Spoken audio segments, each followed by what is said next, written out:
प्रकार लोकतंत्र में जनता को साध्य और राज्य को साधन माना जाता है, तो उदार लोकतंत्र में उदार लोकतंत्र क्या कहता है?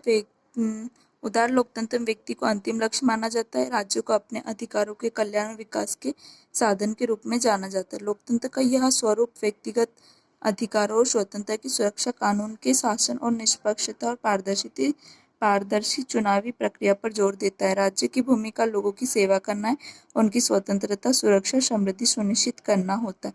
उदार लोकतंत्र के अंतर्गत आता है। यह एक अंतिम लक्ष्य माना जाता है, नागरिकों के कल्याण और विकास के साधन के रूप में आता है, स्वतंत्रता की सुरक्षा करता है, कानून के शासन को निष्पक्ष और पारदर्शी बनाता है, जिसमें लोगों की सेवा करना होता है, उनकी स्वतंत्रता, सुरक्षा और समृद्धि को सुनिश्चित करना होता है। फिर बहुलवादी लोकतंत्र, इसके अंतर्गत राजनीतिक प्रक्रिया में विधिक और प्रतिस्पर्धी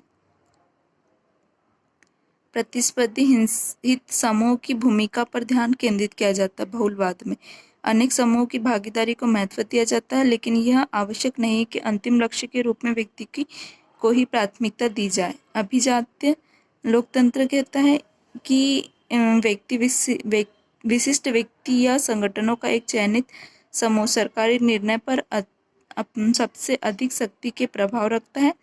इस मॉडल में राज्य और उसके निर्णय अक्सर आम जनता के बजाय अभिजात वर्ग के हितों से प्रेरित होते। फिर समाजवादी लोकतंत्र, सामाजिक और आर्थिक समानता प्राप्त करने के लिए संसाधनों के पुनर्वितरण में सामूहिक स्वामित्व और राज्य की भूमिका पर जोर दिया जाता है। यद्यपि इसका उल्लेख लोगों की सेवा करना होता है, जबकि इसका ध्यान अंतिम लक्ष्य के रूप में व्यक्तिगत स्वतंत्रता के बजाय सामूहिक कल्याण पर अधिक होता है। तो यहाँ पे उदार लोकतंत्र के अंतर्गत आता है, जनता को साध्य और राज्य को साधन माना जाता है। ये उदार लोकतंत्र कहते हैं।